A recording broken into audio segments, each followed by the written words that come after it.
Ramadan meninggalkan kita. Mudah-mudahan semakin bersemangat ya di penghujung akhir Ramadan. Kita jangan sia-siakan ya, karena satu detik begitu berharga di bulan Ramadan. Mudah-mudahan semakin dalam finishing ini ya, semakin semangat, mujahadahnya semakin tinggi ya, al-juhdunya, kesungguh-sungguhannya semakin ditingkatkan berbagai halnya. Kalau belum berkesempatan hataman ya beberapa kali, silahkan untuk dihatamkan.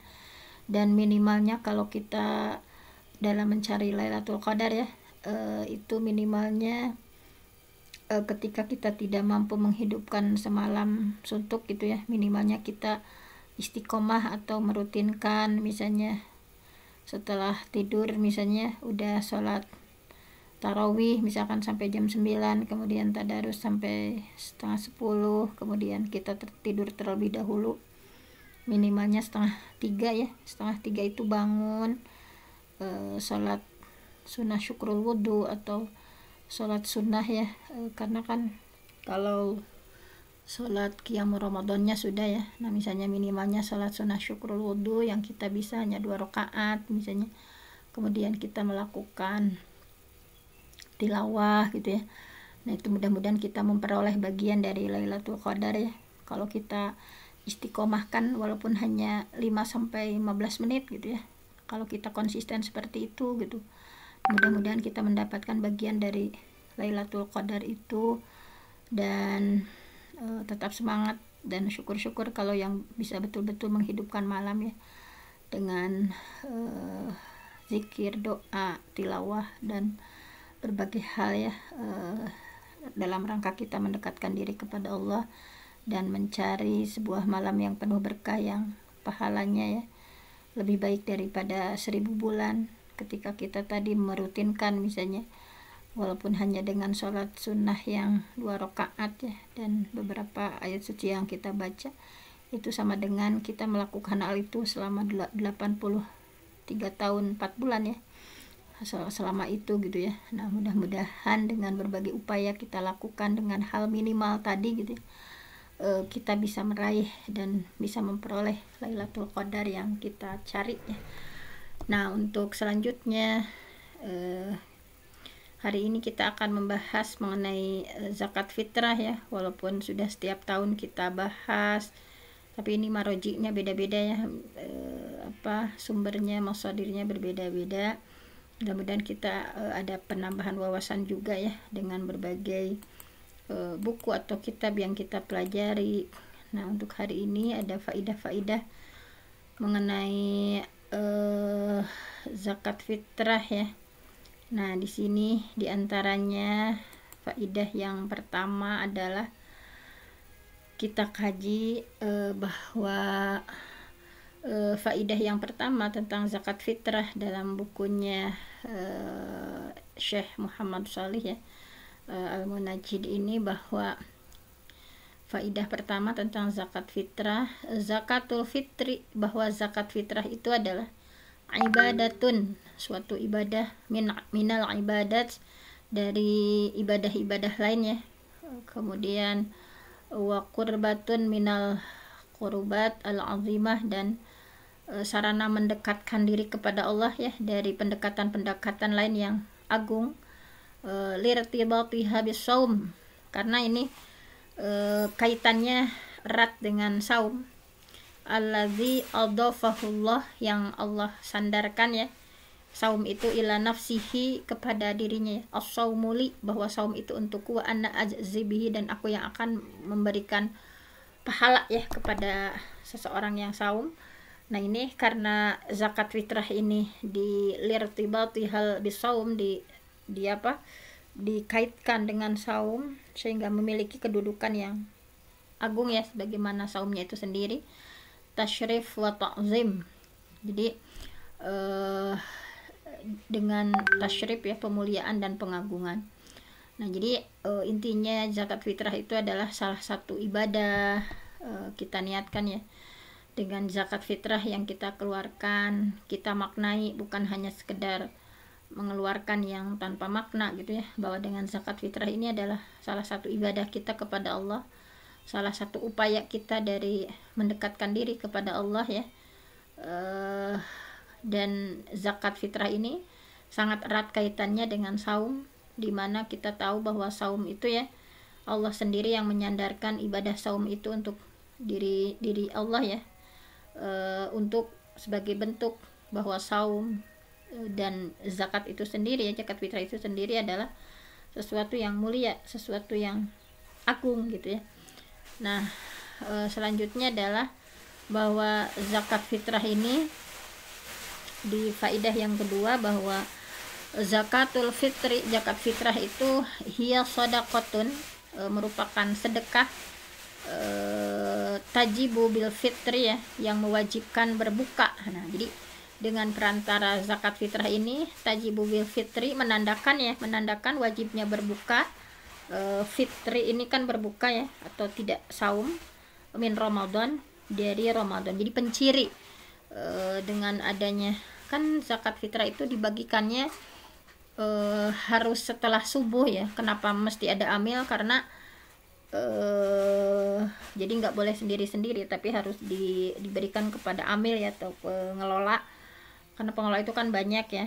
Nah, jadi yang benar itu adalah zakat fitrah itu dibagikannya setelah sholat subuh dan menjelang sholat id. Kalau di luar dari waktu itu hanya sedekah biasa, bukan zakat fitrah. Jadi ada waktu khusus gitu ya dalam melaksanakan zakat fitrah. Dan ini adalah salah satu penanda ya, wa udhifat az-zakah ilal fitri. Kenapa namanya zakat fitrah gitu ya? Fitrah di sini adalah berbuka atau tidak saum Ramadan ya. Li'annahu sababu wujubiha. Nah, karena dengan zakat fitrah ini disandarkan dengan kata fitri, karena zakat ini menunjukkan sebab diwajibkannya ya, tadi diwajibkannya untuk berbuka atau fitri. Di sini bukan, walaupun nanti ada pendapat-pendapat ya, tapi zakatul fitri di sini adalah zakat penanda untuk diwajibkan fitri, berbuka gitu ya, atau tidak saum di hari itu gitu kan, udah selesai Ramadannya. Nah, kemudian di faidah yang ketiga adalah bahwa zakat fitrah ini ya diwajibkan, bahwa faradat zakatul fitri, diwajibkan zakat fitrah ini li sababain, karena ada dua sebab.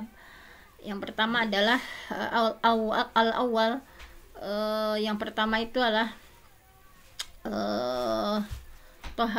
taharah ya lis-shaim, merupakan mensucikan bagi orang yang saum, minal lagwi warafas, dari lago ya. Lago itu perkataan sia-sia, misalnya warofas atau perkataan keji. Kalau misalnya jorang nukarar itu ya, misalnya kan kita selama saum nggak boleh lam yarfus ya, tidak boleh berkata rofas. Misalkan kayak ada yang ya misalkan pami di Sunda mah jorang-jorang gitunya nggak boleh kan selama saum itu, dari perkataan lago yang sia-sia. Nah, dengan zakat fitrah ini untuk mensucikan kita ini yang saum, fa zakatul fitri, maka zakat fitrah li syahri Ramadan, di bulan Ramadan, kasajadati as-sahwi, diibaratkan seperti sujud sahwi lis shalah, untuk sholat.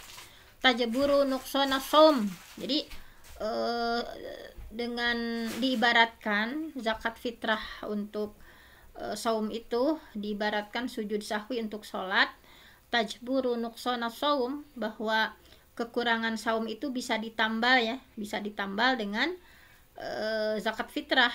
Kan kita itu saum harus perfect kan, idealnya harus perfect, misalnya bukan hanya saum meninggalkan makan, minum, berjima saja, tetapi meninggalkan tadi ya, kayak perkataan yang sia-sia, qaulazur, rofas misalkan, kemudian lago.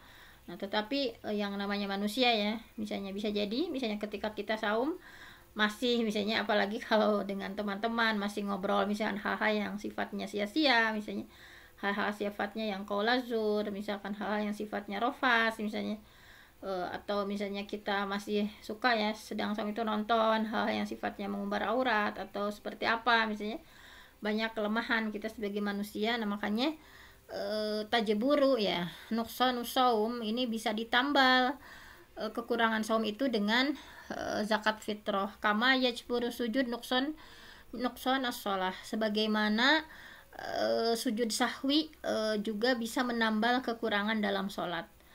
Qala huwa Waqi' bin al-Jarrah. Nah, seperti itu pendapatnya Waqi' bin al-Jarrah.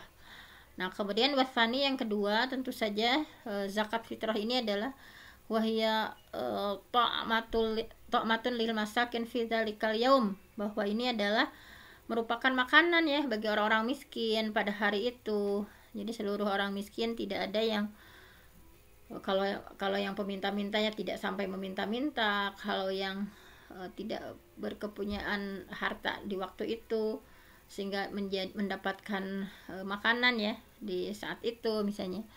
Nah kemudian di antara faidah selanjutnya adalah al-qasdu min zakatil fitri, bahwa tujuan. Nah kita juga kan dalam syariat itu kita mesti mendalami ya, seperti sholat hakikatnya apa, kemudian baik secara fisiknya maknanya seperti apa, kemudian secara hikmahnya ya, baik itu secara hukumnya, kemudian rahasia di balik itu. Nah, jadi kalau dalam Islam itu berbagai hal itu harus terintegrasi, misalnya bukan hanya tahu hukumnya saja, tetapi makanya ada salah satu kaidah ya, bahwa man tafaqoha, barang siapa yang tafaqoh ya, paham terhadap hukum misalnya, walam yatasawwaf, tetapi dia tidak bertasawuf atau tidak hikmah di balik itu apa, nah, itu masuknya ke ranah tasawuf ya, fatafasaqo, maka dia itu akan terindikasi menjadi orang yang fasik gitu ya. Tafasaqo itu kan terbelah, jadi maksudnya dia itu ongkoh Islam tetapi tidak paripurna, tapi hanya parsial melakukannya misalnya. Terus juga ada suatu pendapat misalnya dari Imam Malik itu bahwa man tasawwafa, barang siapa yang bertasawuf walam yatafaqqah, tetapi dia tidak memahami hukum-hukum syariat, fatazandaqo, maka dia akan termasuk ya, dikhawatirkan menjadi seorang zindik gitu. Jadi dalam Islam itu setiap syariat yang kita lakukan kita harus memahami gitu. Oh ini secara physically wudhu itu seperti ini, tetapi di balik wudhu itu apa gitu ya, sir atau rahasianya gitu. Kayak sholat kan bukan hanya secara fisik saja kita melakukan gerakan-gerakan tersebut, tetapi sirnya atau rahasianya atau rasanya gitu ya. Kalau tasawuf itu kan berbicara rasa gitu, bahwa apakah benar gitu dengan sholat yang kita lakukan kita sudah merasa dekat sama Allah gitu ya, apa benar dengan tilawah yang kita lakukan kita sudah betul-betul ya merasakan kita sedang berinteraksi dengan Allah, atau hanya sekedar lisan kita yang bergerak-gerak saja, atau ketika sholat kita hanya merasakan gerakan-gerakan yang seperti itu tanpa ada rasa di dalamnya misalnya. Nah makanya dalam Islam itu harus terintegrasi gitu. Jadi bukan hanya misalnya fisik kita yang menjadi panglimanya. Kalau fisik kita yang menjadi panglimanya dalam Islam itu nantinya seseorang akan menjadi seorang yang hedonis ya. Jadi ya fisik gitu yang harus dipenuhi, atau misalnya kalau hanya rasa saja misalnya, nah makanya rohani kita nih, rohani yang harus betul-betul kita dekatkan diri pada Allah yang harus menjadi panglimanya gitu ya, sehingga bagaimana seluruh komponen atau seluruh potensi dari kita sebagai manusia yang memiliki fisik, kemudian memiliki ruh, memiliki syuur rasa gitu ya, dan memiliki potensi-potensi lainnya ya, basyarnya, biologisnya, kemudian insan psikologisnya, kemudian nas ya, sosialnya. Nah itu harus terintegrasi semuanya. Jadi dalam Islamnya seperti itu. Jadi kan kadang ada kelompok-kelompok tertentu kayak kelompok tasawuf yang mereka itu ya tanpa mengindahkan rasio gitu ya, misalnya bahwa dengan kondisi compang-camping, bahwa mereka itu yang terpenting dekat sama Allah gitu ya, meninggalkan atau tanpa sholat juga kalau merasa dekat dengan Allah sudah menyatu, nah sehingga tidak usah lagi melakukan berbagai syariat. Nah itu jadi bahaya juga nantinya. Tetapi misalnya ketika kita hanya rasio juga misalnya, bahwa hanya rasional saja yang kita pakai, nah itu juga bahaya juga. Makanya dalam Islam itu harus terintegrasi semuanya, semuanya itu potensi yang ya harus integrated gitu, jadi semuanya gitu. Sama ketika kita melakukan berbagai syariat ya, baik sholat kita, misalnya saum kita, bukan hanya ritual yang kita nggak makan minum, nggak melakukan hubungan suami istri. Nah, tidak hanya itu saja, tetapi sir atau rahasia di balik itu maknanya apa gitu. Sehingga kita udah bahas ya di minggu-minggu kemarin bagaimana tentang saum yang perfect itu seperti apa gitu ya, bahwa bukan hanya saum dari sisi secara biologi saja kita tidak makan minum, tidak berjima, tetapi dibalik itu ya bagaimana kita mengasah ruhani kita gitu ya, ruhani kita untuk lebih mendekat lagi gitu ya. Hijab-hijab atau yang menghalangi kita untuk lebih dekat sama Allah itu sudah kita buang-buang gitu ya misalnya. Jadi kemarin kita membahas tentang penyakit-penyakit hati ya, misalnya hasud, misalnya sombong, misalnya ria dan lain sebagainya.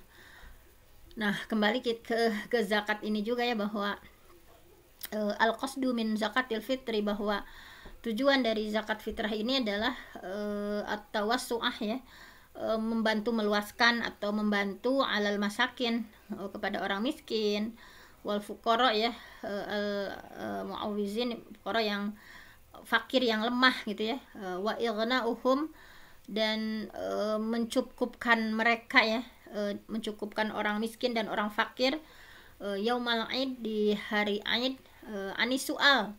Jadi mereka itu dicukupi supaya mereka tidak asual, meminta-minta ya, wat tatawaf gitu ya, dan berkeliling untuk mengemis. Nah, untuk menghindari seperti itu ya, supaya orang miskin, orang fakir itu tidak di hari Idul Fitri, di hari rayanya umat Islam, tidak dalam kondisi meminta-minta atau berkeliling untuk mengemis. Alladzi fihi zillun ya, bahwa dalam hal itu adalah sebuah kehinaan ya, kehinaan, wahawan, dan juga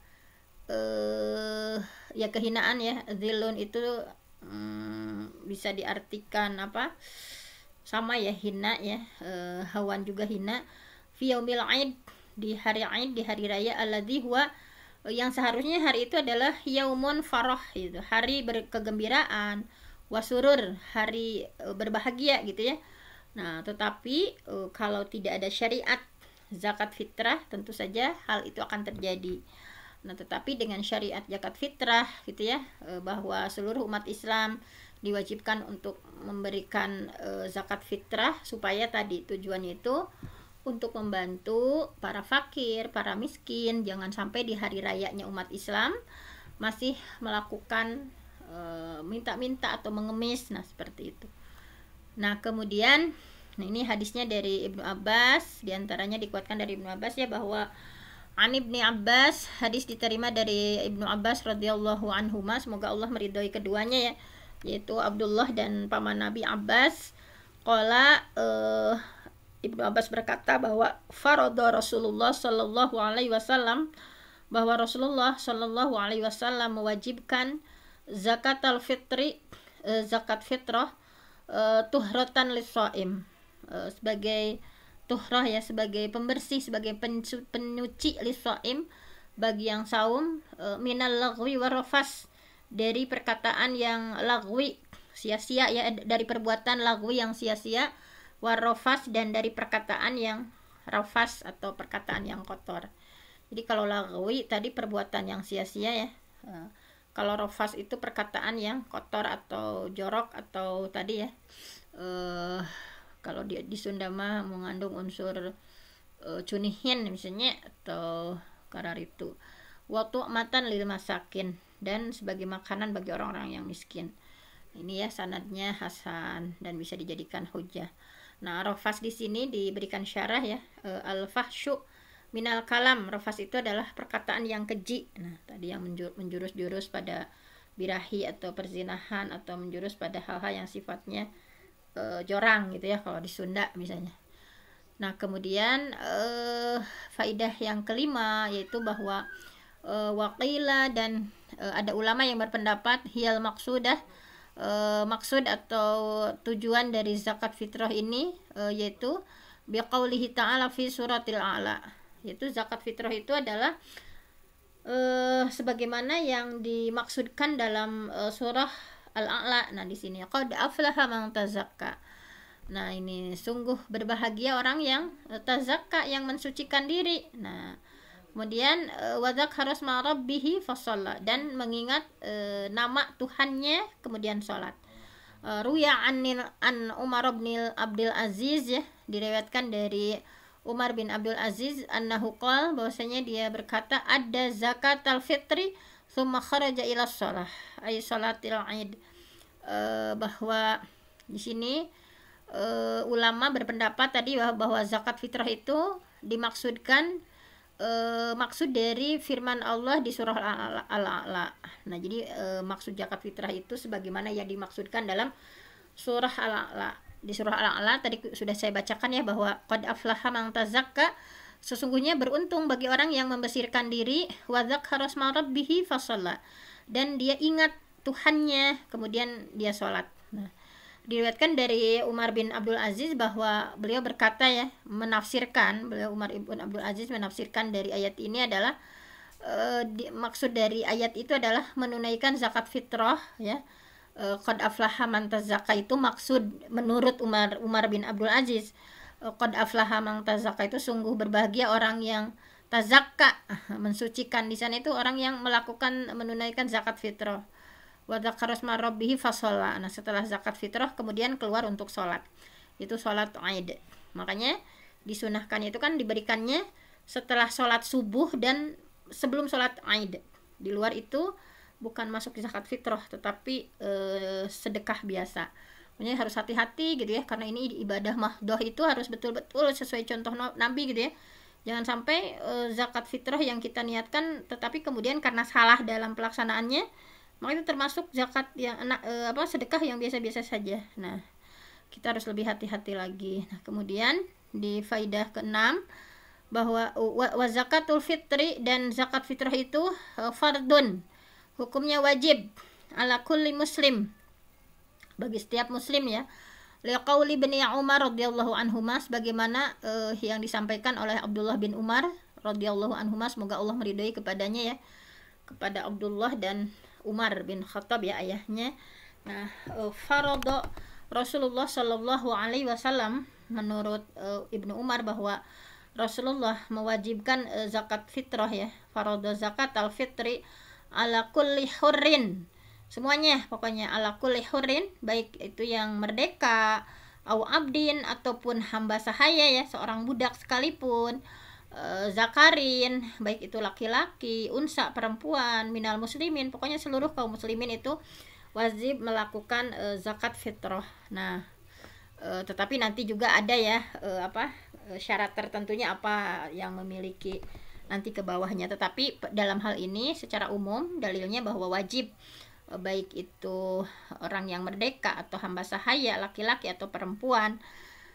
Nah, kemudian di faidah ketujuhnya bahwa wahia wajibatun ala kulli muslim, jadi zakat fitrah itu wajib bagi seluruh muslim, soma, baik ia dalam keadaan saum, aulam yasum, ataupun tidak saum, soghiron, baik itu anak kecil, kana, ya, au kabiron, ataupun orang dewasa, hatta man kana fil mahdi, walaupun bayi yang masih dalam buayan, ya, itu sudah wajib zakat fitrah juga, bayi yang masih di ais, ya, atau masih di dalam buayan.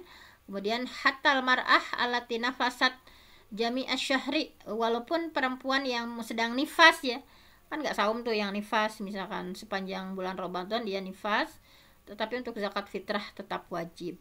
Nah, kemudian ada faidah lainnya bahwa amal hamla, maka adapun orang yang bayi yang masih dalam kandungan, Nah, fala yajibu ikhrajaha anhu ijma'an walakin yustahabbu. Nah, kali ini berbeda pendapat ya. Kalau dalam di sini dalam buku ini bahwa fala yajibu ikhrajuha, bagi bayi yang masih dalam kandungan itu sebetulnya tidak wajib dikeluarkan zakat fitrah, walakin yustahabbu, tetapi dianjurkan hukumnya. Walakin yustahabbu, tapi dianjurkan hukumnya. Nah, ini misalkan masih dalam perut ya, walaupun dalam hal ini ada beberapa pendapat ya, apakah sudah ditiup ruh atau belum. Nah, itu banyak pendapat-pendapat. Nah, mungkin secara spesifiknya tidak hari ini ya disampaikan pendapat-pendapat itu, kan udah jam 6 lebih 5 nih. Kemudian faidah yang kesembilannya adalah watajibu, dan wajib ya, biguru bisyamsi, wajib dibayarkan ya zakat fitrah itu ya. Ini keamilnya nih, kalau ini keamilnya min akhir yaumin Ramadan, pada waktu terbenamnya matahari atau maghrib ya di akhir Ramadan. Itu dikasihkan keamilnya itu kalau dibagikan ke mustahiknya tadi setelah sholat subuh sebelum sholat Id. Kalau keamilnya mah boleh ya, misalkan mau kapanpun, misalnya selama Ramadan misalnya udah dibayarkan ke amil misalnya, tetapi untuk disampaikannya setelah sholat subuh dan sebelum sholat Id. Nah, itu ya. Nah, kemudian faedah yang ke-10 adalah nah ini ini juga masih dalam kontroversi ya, tetapi di sini dalam kaidah ini man mata ya, kemudian barang siapa yang wafatnya itu qabla ayyudrika waqtal wujub, misalnya sebelum menjumpai waktu wajib ya, yaitu saat maghrib ya, hari terakhir Ramadan, fala zakata alaih, maka tidak wajib baginya kalau meninggalnya itu sebelum waktunya ya, sebelum waktu diwajibkan gitu. Tetapi misalnya waman adroka, tetapi yang masih mendapati waqtal wujub summa mata qabla ayakhrujaha akhrajat anhu min malihi li annahu istaqarrat fi zimmatihi wa sarat dainan alaih. Tetapi kalau misalnya meninggalnya itu sebelum ya, sudah menjumpai waktu wajib ya, tadi sudah pas maghrib, itu kan sudah mulai wajib ya.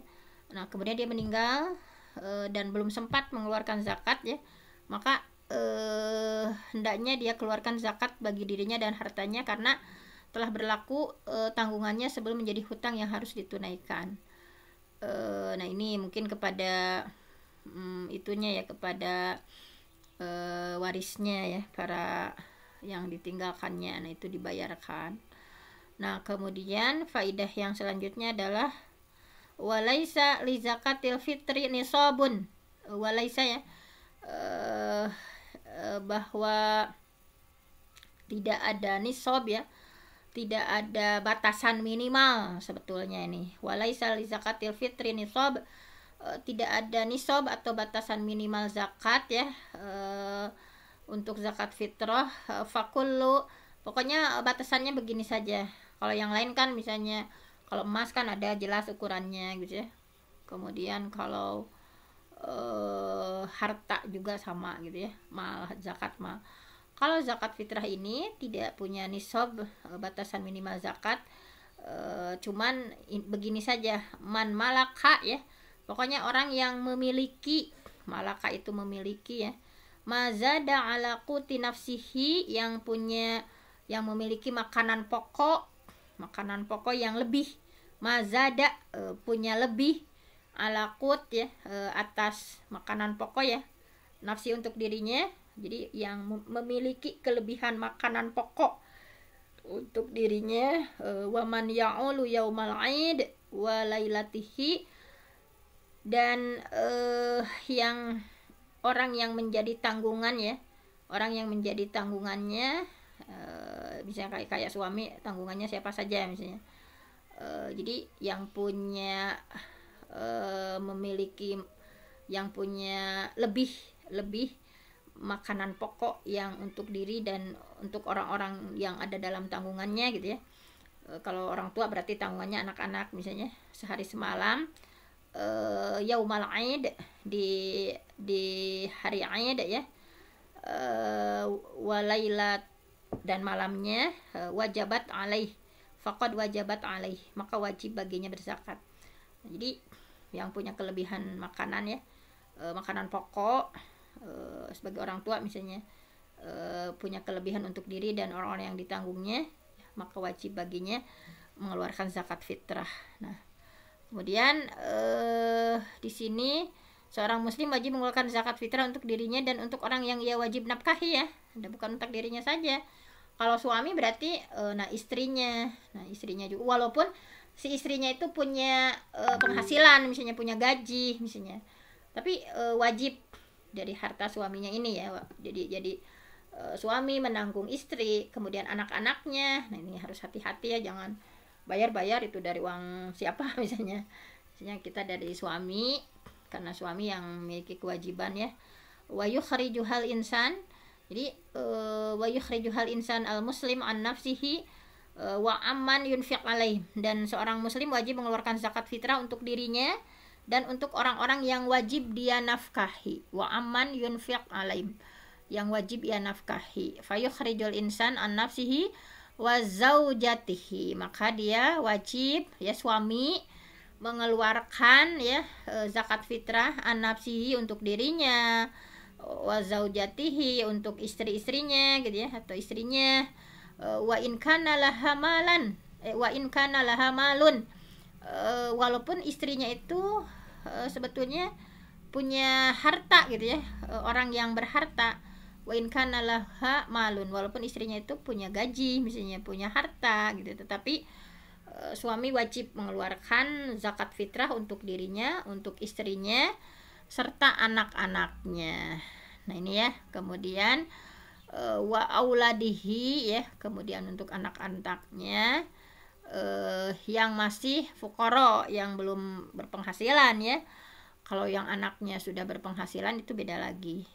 Wa walidayhi misalnya, dan orang tuanya al-fakir ya, al-fakirin ya, orang tuanya yang fakir misalnya, wajib dia, karena wajib dinafkahi ya oleh anaknya, maka itu ketika zakat fitrah dalam tanggungan anaknya tadi. Wal bintu lati lam yadkhul biha zaujaha, dan anak perempuan yang tidak dinafkahi suaminya. Jadi suami itu sekali lagi wajib mengeluarkan zakat ya dengan gaji yang dia miliki atau dengan uang yang dimiliki oleh suami untuk dirinya tadi ya, untuk istrinya walaupun istrinya punya gaji atau punya uang misalnya, kemudian anak-anaknya tadi ya, yang masih belum mampu ya anak-anaknya, kemudian kedua orang tuanya yang fakir, kemudian anak wanita yang tidak dinafkahi suaminya. Nah misalnya kita masih punya anak nih, udah menikah tetapi tidak dinafkahi oleh suaminya, nah itu juga wajib dikeluarkan zakatnya oleh ayahnya gitu ya, suaminya. Kemudian di faidah yang ke-13 bahwa fa'in kana, apabila anaknya itu termasuk orang kaya ya, fa'in kana waladuhu ghaniyan, ketika anaknya termasuk orang yang kaya, lam yajib alaihi ayyakhruja anhu, maka tidak wajib baginya mengeluarkan zakat untuk anaknya itu. Jadi tadi ya kan, kalau tadi kan anaknya yang fuqara ya, yang masih fakir, belum mampu memperoleh harta sendiri. Tapi kalau anaknya sudah mampu, sudah mapan ya, gonian, anaknya termasuk sudah mampu, lam yajib alaihi, maka tidak wajib baginya ayyakhruja anhu, mengeluarkan zakat untuk anaknya yang sudah kaya itu. Nah kemudian wa yukhriju zauj, dan seorang suami wajib mengeluarkan zakat ya, an mutlaqatihi ar-raji'ah, bagi istrinya yang ia talak raj'i, misalnya dalam posisi sudah talak ya, tapi talak itu kan ada talak raj'i, talak bain ya, ada kalau masih dalam posisi istrinya itu talak raj'i itu yang nanti bisa rujuk kembali ya, roja'ah itu yang rojinya kembali, artinya jadi ditalak tetapi masih bisa rujuk. Nah itu wajib mengeluarkan zakat. Nah kalau yang masih dalam posisi talak roj'i, Tapi lan nasiz. Tapi kalau untuk istri yang nusuz atau yang membangkang atau yang berselingkuh misalnya, tidak wajib dikeluarkan zakat oleh suaminya. Walal bain, dan yang ditalak bain, talak 3, itu la yajibu, tidak gitu. Kalau ini tidak. Jadi yang masih menjadi tanggungan suami itu ketika istrinya sudah ditolak ya, tetapi tolaknya tolak raj'i. Kemudian yang ke-15 adalah bahwa wala yalzimu, tidaklah wajib al-walad ya, bagi seorang anak ikhraj fitrah zaujata abihi al-fakir. Nah, tidak wajib bagi seorang anak membayarkan zakat fitrah untuk zaujah abihi, istri ayahnya ya, al-fakir, yang fakir atau ibu tiri ya. Nah, itu nggak wajib. Misalnya seorang anak punya ibu tiri ya, punya ibu tiri yang fakir, yang miskin, tidak memiliki kewajiban, karena untuk kepada ibu tiri itu la tajibu alaihi nafaqataha, karena kalau kepada ibu tiri itu tidak wajib menafkahi ya, anak untuk menafkahi, bukan dalam tanggungan dia gitu ya. Jadi sebagai seorang anak tidak memiliki kewajiban untuk membayarkan zakat fitrah untuk ibu tirinya, nah yang miskin ya.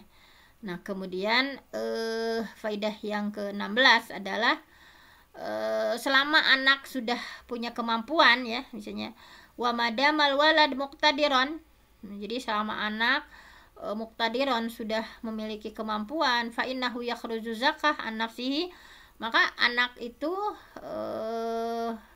kalau anak sudah punya kemampuan, maka ia mengeluarkan zakatnya itu oleh dirinya sendiri gitu. Tadi ya yang sudah berpisah misalnya, atau anaknya sudah mapan, sudah punya kerja misalnya, maka anak itu ketika sudah muqtadiron, punya kemampuan, fa innahu yakhruju zakah an nafsih, maka ia wajib mengeluarkan zakat untuk dirinya sendiri. Walau zaka'anhu abuhu aidon fala ba'sa wala yadur, maka walaupun ayahnya juga mengeluarkan zakat untuk dirinya, karena dia udah kebiasaan tuh, kayak di rumah kita yang misalkan udah kebiasaan semuanya misalnya dibayarkan. Nah ini walau zaka'anhu abuhu aidan fala ba'sa wala yadurru, wa khususan idza kana al-ab mu'tadan ayuzaki an auladihi kullu sanah, walaupun sudah kabaru, sudah besar, wa tawaddafu, sudah menjadi pegawai, fa innahu yajibul istimrar fi adatihi. Jadi intinya tadi ya, anak yang sudah punya kemampuan maka ia wajib mengeluarkan zakat untuk dirinya, walaupun ayahnya sama mengeluarkan zakat untuk dirinya, hal itu tidak mengapa dan tidak berpengaruh, terutama kalau ayahnya sudah biasa membayarkan zakat bagi anak-anaknya setiap tahunnya, meskipun anaknya sudah dewasa atau tadi ya sudah bekerja misalnya, tapi ayahnya itu senang melangsungkan kebiasaannya itu. Tapi bagi anaknya dia wajib muqtadiran, ya udah mampu mengeluarkan sendiri. Nah kemudian di faidah yang ke-17 bahwa barang siapa yang bermaksud mengeluarkan zakat bagi orang yang sejatinya tidak wajib ia bayarkan zakat, maka ia wajib mendapatkan izin terlebih dahulu. Misalnya waman akhraja ya amman la tulzimuhu fitratuhu fa innahu la budda min iznihi, harus misalnya kita bermaksud ya, misalnya kita sebagai muslim misalnya bermaksud mengeluarkan zakat fitrah bagi seseorang yang itu dia itu nggak wajib zakat misalkan, karena tidak mampu itu ya, tidak punya misalnya kita punya khadim misalkan punya pembantu, karena dia itu misalkan tidak mampu berzakat misalnya, atau punya saudara misalnya kemudian dia tidak mampu untuk melakukan zakat fitrah, tetapi kita ingin membayarkannya gitu ya misalnya, maka wajib mendapatkan izin, fa innahu la budda min iznihi, harus mendapatkan izin terlebih dahulu dari orang tersebut, karena kan masalah zakat itu harus jelas niatnya gitu ya, jangan pokoknya dibayarin aja misalnya, nggak bilang, itu nggak boleh seperti itu, tapi la budda min iznihi ya, jadi harus mendapatkan izin dari orang tersebut. Kenapa? Karena terkait zakat kan harus niatnya harus jelas kan. wala yajibu ala sahibil amal ikhrajaha anil khadim wal muslimin, lakin law tabarra'a fala ba'sa bidzalik wa yalzimuhu i'lamuhum hatta taqa minhum an-niyah li'annaha ibadah wal ibadah la budda laha min niyah. Jadi tidak wajib sebetulnya ya bagi seseorang majikan misalnya untuk mengeluarkan zakat fitrah bagi pembantunya yang muslim ya. Tetapi kalau majikan tersebut ingin menyumbang misalnya ingin menyumbang, maka nggak apa-apa gitu ya. Tapi hukumnya tidak wajib. Jadi majikan tadi ya tidak wajib mengeluarkan zakat untuk pembantunya, tetapi kalau majikan tadi ingin menyumbang maka nggak apa-apa, tapi harus disampaikan terlebih dahulu supaya sumbangan yang si majikannya dia berikan kepada khadimahnya atau pembantunya itu jelas gitu kan dudukannya, bahwa ini adalah diniatkan untuk zakat fitrah, karena ini termasuk ibadah dan ibadah itu harus berangkat dari niat terlebih dahulu. Ima niatnya itu dalam hati, ima niatnya itu dilafadkan sesuai dengan keyakinan masing-masing Bapak Ibu. Nah, kemudian di faidah ke-19 bahwa wala yajibu ya, tidak wajib bagi orang tua asuh ya, bikafalatil yatim ayakhruja zakatal fitri anhu wa innama zakah wajibah fi malil yatim in kana lahumal fa illam yakun lahumal fatajibu zakah ala qaribihi alladzi yalzimuhu syar'an ayunfiq alaih. Jadi tidak wajib bagi seorang orang tua asuh ya. Ini ada orang tua asuh yang menanggung anak yatim ya untuk mengeluarkan zakat bagi mereka, karena zakat itu wajib yang berasal dari harta si yatim itu gitu ya. Jika memang yatim itu punya harta gitu ya. Namun apabila yatimnya itu tidak punya harta, maka yang wajib membayarkan zakatnya itu adalah kerabatnya, bukan tadinya walinya itu. Kerabatnya yang secara syariat punya kewajiban untuk menafkahi anak yatim tersebut. Nah, seperti itu. Kemudian wa miqdaruha, mungkin sampai sini ya, tanggung ya sampai 20 ya, mohon maaf ya ini udah lebih. Wa miqdaruha, dan ukurannya. Ukurannya itu adalah wa miqdaruha, ukuran atau besarnya zakat fitrah itu adalah satu minat ta'am. Min ta'am yaitu satu dari makanan ya, berdasarkan hadis dari Abi Sa'id Al-Khudri radhiyallahu anhu qala kunna nu'tiha, bahwa hadis dari Abi Sa'id ya, kami nu'ti memberikan ya atau menunaikan zakat fitrah fi zamanin Nabi sallallahu alaihi wasallam, di zaman Nabi SAW, so'an min to'amin, satu sok makanan gitu ya. Nah, ini adalah satu sok. Wal maqsud bis so', dan maksud dari satu sok di sini ya, huna di sini adalah sok, yaitu so'an Nabi sallallahu alaihi wasallam, yaitu soknya Nabi sallallahu alaihi wasallam, wa huwa arba'u hafanat, yaitu satu sok itu adalah arba hafanat, empat genggam ya, 4 genggam penuh ya, bikafai rajulin mu'tadil al khalqah. Jadi 4 genggam penuh telapak tangan pria dewasa yang berukuran sedang ya, misalnya beasnya dicanggem misalnya, atau gandum dicanggem misalnya, 4 genggam, tetapi bukan ukurannya bukan yang mini yang kecil, tapi 4 genggam telapak tangan pria dewasa yang berukuran sedang. Nah, seperti itu. Jadi sampai sini saja ya misalnya, dan untuk supaya kita tahu misalnya yang dimaksud sok itu ya, karena ini juga karena sifatnya ibadah mahdoh harus jelas ya. Bagi intinya satu sok itu merupakan ya tadi ukuran zakat fitrah itu, satu sok itu wadah yang digunakan untuk minum seperti gelas. Jadi kita bayangkan sok itu adalah wadah ya yang digunakan untuk minum seperti gelas. Jadi satu sok itu merupakan ukuran wajib zakat fitrah ya, untuk zakat per individu yang didasarkan tadi hadis tadi ya, bahwa zakat al-fitri itu so'an ya, farodo Rasulullah mewajibkan zakat al-fitri, zakat fitrah so'an ya, yaitu sebanyak 1 sok ya, min tamrin, baik itu korma ya, au so'an min syairin, atau 1 sok syair ya, gandum tadi ya, baik itu abdi maupun hamba sahaya atau al-hurri maupun orang yang merdeka, zakar, laki-laki, unsa, perempuan, sogir, anak kecil, kabir, orang besar, pokoknya semuanya. Wa amara biha an tuaddi qabla khurujin nas ila shalah. Dan Rasul menyuruhkan pembayarannya sebelum orang-orang keluar rumah untuk sholat Id. Nah ini ya harus dicatat dalam riwayat Bukhari Muslim. Pokoknya mengeluarkannya itu adalah antu addiya qabla khurujin nas ila shalah.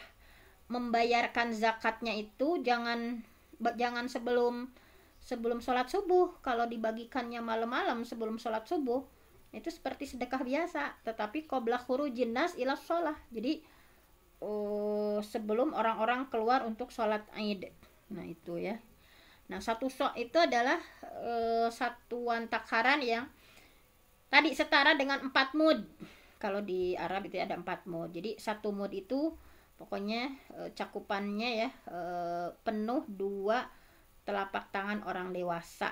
Nah kalau ini pendapat yang lainnya ya, jadi 1 sok itu 4 kali cakupan penuh 2 telapak tangan orang dewasa. Kalau menurut mazhab Imam Maliki, jadi wa zakatul fitri sok arba'ata amdad. 1 mud itu adalah hafanah mil'ul yadain al mutawassitatain. Jadi 1 mud itu cakupannya penuh 2 telapak tangan pada umumnya. Nah kalau di sini kalau bisa disimpulkan ya, pokoknya ini di antara 4 imam mazhab yang kita pelajari ya, bahwa 1 sok itu pokoknya kalau mazhabnya Imam Hanafi 3,8 kg kalau dikilokan ya. Kalau mazhabnya Imam Maliki 2,75 kg, Imam Syafi'i 2,75 kg, Imam Hambali 2,75 kg. Nah jadi tetapi konversi ukuran dari satuan takaran ke ukuran berat ini, nah setelah konversi, nah itu melahirkan berbagai perbedaan ya. Misalnya zakat fitrah itu kan berupa makanan pokok. Nah sedangkan konversi zakat fitrah itu dari berat makanan pokok ke dalam bentuk uang ya, dari mazhab Imam Hanafi melahirkan berbagai perbedaan besaran. Nah ini misalnya kayak kurma, kismis, gandum atau beras ya, dengan berat yang sama tapi tentu menghasilkan besaran yang berbeda kalau dinominalkan dalam bentuk rupiah. Nah pokoknya kita di masyarakat Indonesia biasanya membayarkan zakat fitrah itu kalau tadi 2,5 kg ya, atau 3, liter beras. Jadi kalau diliterkan ya 2,5 kg atau 3,5 liter beras. Walaupun seperti itu, semua pendapat ini merupakan turunan dari kata sok. Jadi menafsirkannya dari kata sok. Nah, jadi ada berbagai pendapat yang baik Hanafi, Maliki, Syafi'i, Hambali seperti itu gitu ya. Nah, jadi dari konversi itu sudah disepakati kalau yang tadi ya mazhabnya Imam Syafi'i itu 2,75 kg, sama Maliki, Hambali juga ya. Kalau Imam Hanafi 3,8. Tetapi kita jangan banyak pikiran saja, pokoknya kita orang Indonesia biasanya sudah membayar zakat fitrah itu 2,5 kilo atau 3, liter beras. Nah ini menafsirkan dari kata sok tadi itu berbeda-beda. Nah mungkin untuk hari ini sudah hampir 6:30 ya, mungkin hanya itu saja.